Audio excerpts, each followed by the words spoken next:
عدة الشهور عند الله 12 شهرا. وقال تعالى في موضع آخر: ربنا إني أسكنت من ذريتي بواد غير ذي زرع عند بيتك المحرم ربنا ليقيموا الصلاة فاجعل أفئدة من الناس تهوي إليهم وارزقهم من الثمرات لعلهم يشكرون. صدق الله العظيم. محترم بزرگ اور دوستو، اللہ تبارک و تعالیٰ نے 12 مہینے بنائے. اس کو قرآن کریم نے فرمایا ان عدت الشہور عند اللہ 12 شہرا. یہ جو مہینہ آج پہلی تاریخ ہے یہ ذی الحجہ کا مہینہ ہے. ذی الحجہ کی 10 تاریخ کو مسلمان عید الاضحیٰ مناتے ہیں. اس سے پہلے عشر ذی الحجہ کے تعلق سے اللہ کے نبی صلی اللہ تعالیٰ علیہ وسلم ارشاد فرماتے ہیں کہ ذی الحجہ کے ابتدائی 10 دن اللہ تبارک و تعالیٰ کو ان کی عبادت سب دنوں سے زیادہ محبوب ہے. اور فرمایا ذی الحجہ کے عشرے کے ایک روزے کی فضیلت ایک روزے کا ثواب 1 سال کے روزوں کے برابر ہے، اور ایک رات کی عبادت شب قدر کی عبادت کے برابر ہے. اور عرفہ یعنی 9 ذی الحجہ کا روزہ اللہ کے نبی صلی اللہ تعالیٰ علیہ وسلم نے ارشاد فرمایا کہ 1 سال اگلے اور 1 سال پچھلے گناہوں کے لیے معافی کا ذریعہ ہے 9 ذی الحجہ کا روزہ رکھنا. تو یہ گویا کہ معلوم یہ ہوا کہ یہ فضیلت والے دن ہیں، عبادت خوب کرنی چاہیے ان 10 دنوں میں خاص طور پر. ان میں تلاوت، ذکر و تسبیح، نماز اور روزہ یہ آدمی کو بڑھا دینے چاہیے. اللہ توفیق دے پورے 9 روزے رکھیں، یا اللہ جتنی توفیق دے دے کم سے کم 1 روزہ تو رکھ ہی لے 9 ذی الحجہ کا. تو ایمان والوں کو چاہیے کہ وہ اپنے آپ کو عمل صالح میں بڑھائے. تو ایک بات تو یہ ہے کہ عشر ذی الحجہ کی جو فضیلت ہے اللہ تبارک و تعالیٰ کے نزدیک عبادت کے تعلق سے باقی ایام سے زیادہ محبوب ہے اللہ تبارک و تعالیٰ کو ان 10 دنوں کی عبادت. پھر قربانی ہے. اللہ کے نبی صلی اللہ تعالیٰ علیہ وسلم ارشاد فرماتے ہیں کہ ایام قربانی میں اللہ تبارک و تعالیٰ کو سب سے زیادہ محبوب ہے خون کا بہانا. قربانی پیش کرنا اللہ تبارک و تعالیٰ کے حضور یہ اللہ تبارک و تعالیٰ کو 10, 11, 12 تاریخ میں سب سے زیادہ محبوب عمل ہے. اس سے بڑھ کر کے اللہ تبارک و تعالیٰ کے یہاں کوئی عمل ان 3 دنوں میں نہیں ہے. اس لیے آدمی کو چاہیے کہ قربانی کرے. اب مسئلہ یہ ہے کہ قربانی کون کرے گا.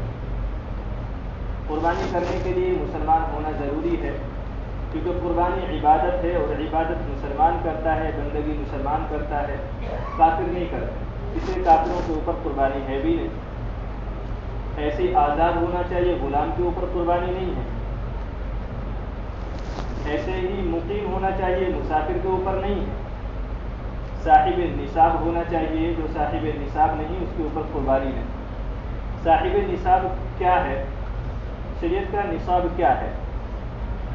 شریعت کا نصاب ہے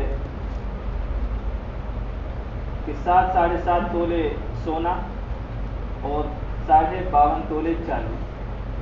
زکوٰۃ میں کا بھی یہی نصاب ہے، اور قربانی کا اور صدقۃ الفطر کا بھی یہی نصاب ہے. لیکن فرق یہ ہے صدقۃ الفطر میں اور قربانی کے نصاب میں زکوٰۃ میں سال کا گھومنا ضروری ہے. اگر میں آج مالدار ہوا ہوں تو 1 سال کے بعد زکوٰۃ نکالوں گا جب گھوم کر کے 1 سال آ جائے گا. لیکن قربانی میں اور صدقۃ الفطر میں ایسا نہیں. آج اگر قربانی ہے، آج مان لیجیے عید الاضحیٰ ہے، بقر عید کا دن ہے، تو آج میرے پاس اگر اتنا مال آ جاتا ہے تو پھر مجھے آج ہی قربانی کرنی پڑے گی. میں 1 سال کا انتظار نہیں کروں. یہ فرق ہے. ایسی صدقۃ الفطر میں ہے. اب صاحب نصاب ہونے میں کیا کیا چیز جوڑی جاتی ہے؟ یا تو اتنا روپیہ ہو، یا سونے چاندی ہو، یا بڑھنے والا مال ہو تجارت کا. ضرورت سے زائد جو چیز ہے اس کو جوڑا جاتا ہے نصاب پورا کرنے کے لیے. تو صاحب نصاب ہونا قربانی کرنے کا اور قربانی کی شرط اور قربانی کا واجب ہونے کی ایک اہم شکل ہے ایمان والے کے لیے. یہ تو نصاب ہو گیا کہ قربانی کون کرے گا. دوسری بات یہ ہے کہ قربانی پر ملے گا کیا.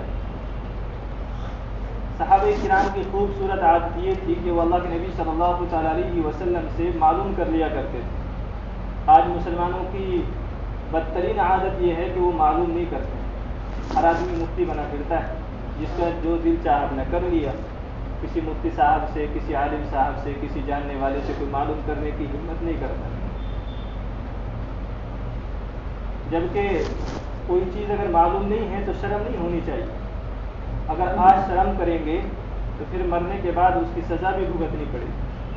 اگر آج یوں ہی کرتے چلے گئے اور معلوم کرنے میں شرم کر لی تو پھر مرنے کے بعد کی سوچو کیا ہوگا. معلوم نہ کرنا شرم کی بات ہے، معلوم کرنا شرم کی بات نہیں ہے. تو اس لیے آدمی کو چاہیے جس چیز کا علم نہ ہو یا شک و شبہات میں آدمی پڑا ہوا ہو تو چاہیے کہ اس کے بارے میں آدمی کو اپنے جاننے والے سے، مفتیان کرام سے معلوم کر لینا چاہیے. تو قربانی پر ملے گا کیا؟ صحابہ کرام نے اللہ کے نبی صلی اللہ تعالیٰ علیہ وسلم سے سوال کیا، یا رسول اللہ ما هذه الاضاحی، کہ قربانی کیا ہے، قربانی کی حقیقت کیا ہے؟ اللہ کے نبی صلی اللہ تعالیٰ علیہ وسلم نے ارشاد فرمایا کہ تمہارے جد امجد حضرت ابراہیم علیہ السلام کا طریقہ ہے. صحابہ کرام نے پوچھا، یا رسول اللہ اس پر ہمیں ملے گا کیا؟ فرمایا ہر ایک بال کے بدلے ایک نیکی ملے گی. اور قرآن کریم میں اللہ تبارک و تعالیٰ کیا فرماتا ہے؟ من جاء بالحسنۃ فلہ عشر امثالھا، کا جو ایک نیکی کرے گا اللہ تبارک و تعالیٰ اس کو 10 گنا دے گا. اب جانور کے بال گننے شروع کرو، اس کا 10 گنا، کم سے کم 10 گنا. زیادہ تو اللہ تبارک و تعالیٰ کتنا دے گا وہ اخلاص کے اوپر ہے کہ ہم جو قربانی کر رہے ہیں ہمارے دل کی نیت کیا ہے. تو کم سے کم 10 گنا اس کو ملنا ہے.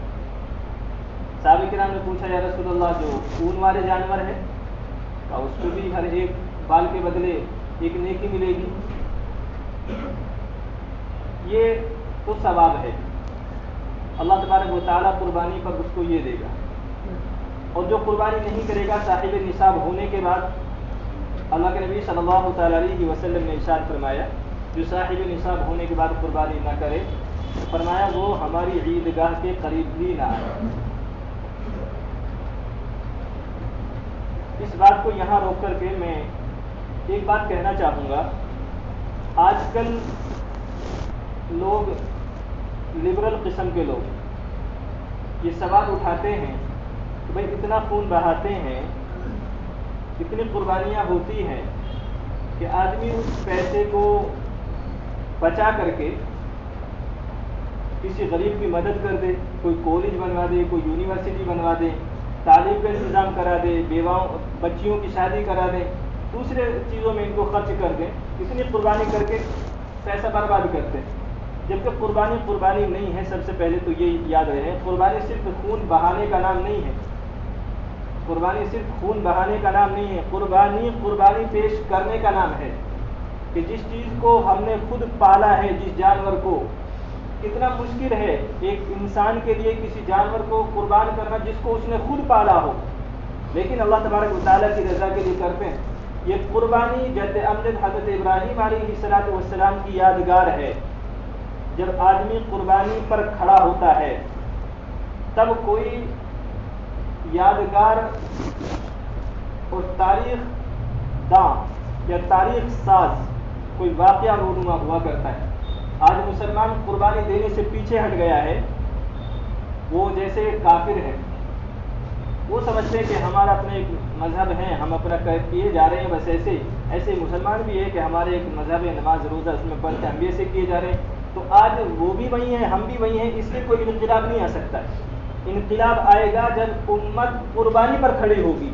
یہ قربانی اس کی ہے، قربانی دی تھی پورے خاندان نے، حضرت ابراہیم علیہ الصلوۃ والسلام کے خاندان نے،